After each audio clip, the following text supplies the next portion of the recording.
Art and science are really both about exploring the world around us, just from two different angles. My hope is that from these collaborations, the artists will bring a new perspective to the researcher. They will give some insight into what is so fascinating and what excites us as humans about nature.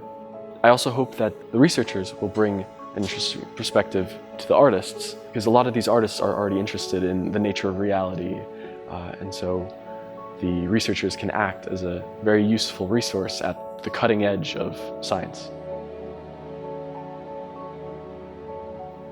To me, art and research are both explorations of human curiosity, and I think it's very natural for the two to overlap.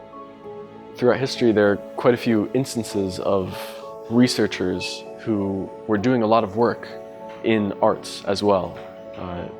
The big examples are Galileo with his watercolors of the moon, and Santiago Ramon y Cajal with his drawings of the neurons.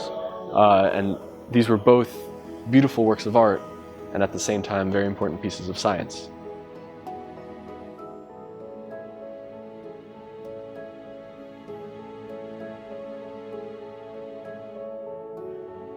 SciLifeLab is a very dynamic environment full of creative minds, and we deeply care about how we integrate our science. That is why we organize many public engagement activities, and this activity aligns well with our aim of integrating our science into the society.